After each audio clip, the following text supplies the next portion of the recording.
It usually doesn't begin as something people think about. It begins quietly, a private habit, a moment of release, a way to relax at the end of the day. For many people, masturbation is occasional. For some, it becomes daily. And when psychologists study people who masturbate every day, they don't start by asking whether it's good or bad. They ask a different question. What role does this behavior play in the person's mind? Because daily masturbation is rarely just about sex. It's about patterns. It's about how the brain learns comfort, how it learns relief, how it learns repetition.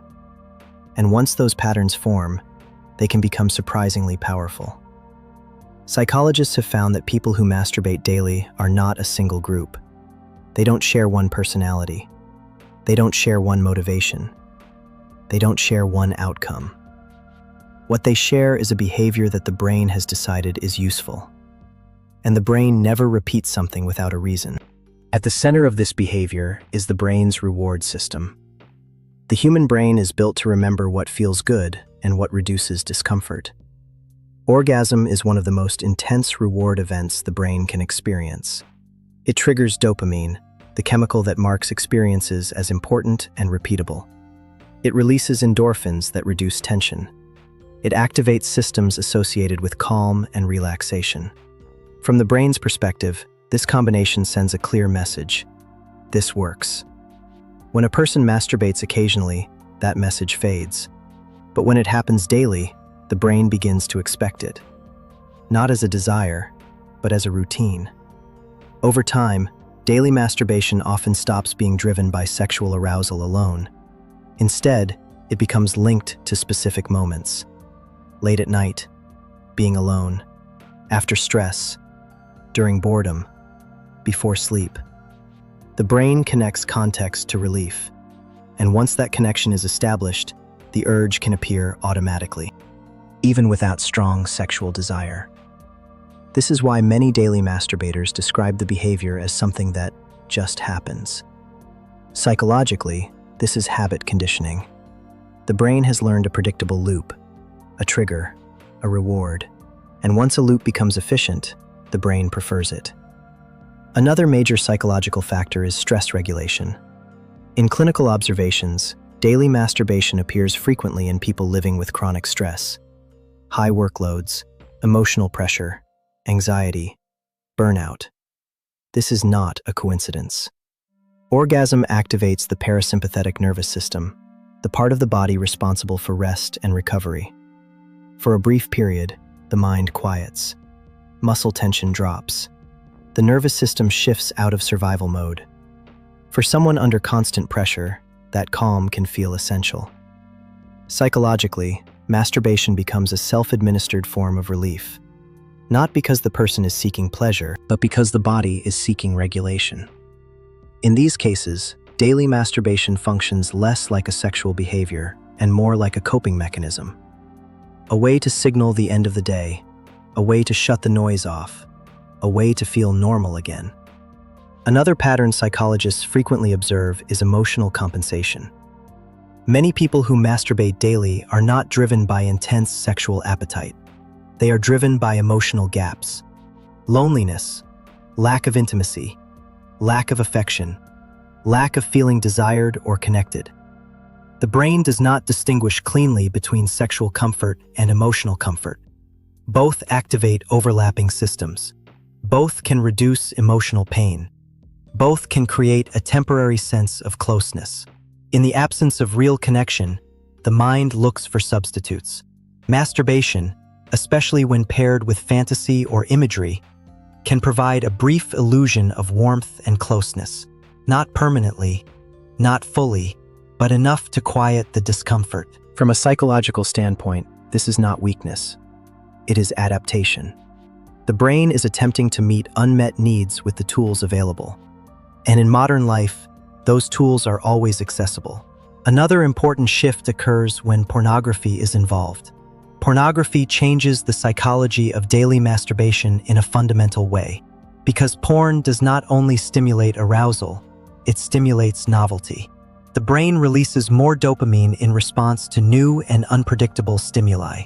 Porn provides endless variation, different scenes, different bodies, different narratives. This trains the brain to chase stimulation rather than satisfaction. Over time, the act becomes less about release and more about seeking the next hit, the next image, the next scenario. Psychologists often compare this pattern to other reward-based behaviors like gambling or endless scrolling. The reward is not the end. The reward is the pursuit. As this continues, the brain adapts. Sensitivity can decrease. More stimulation may be needed to achieve the same effect.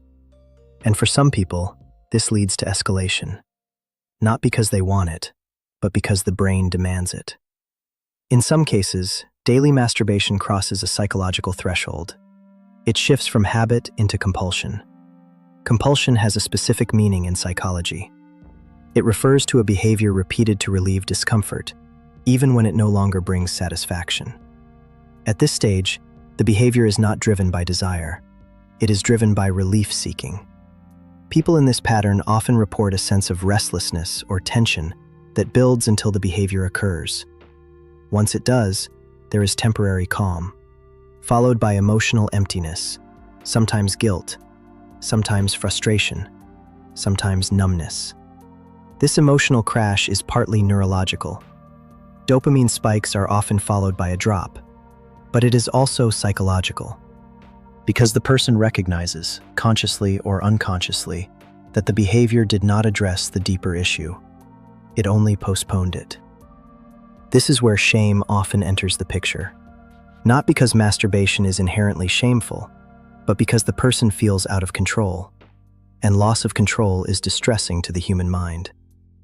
It's important to understand that not all daily masturbation fits this pattern. Many people masturbate daily without negative consequences. They remain motivated. They maintain relationships. They feel no compulsion. For them, the behavior is simply a regular form of sexual expression. Psychology does not label frequency as the problem. It looks at function. Does the behavior interfere with life? Does it replace other forms of fulfillment? Does it escalate? Does it serve as avoidance? Or does it exist alongside a balanced life?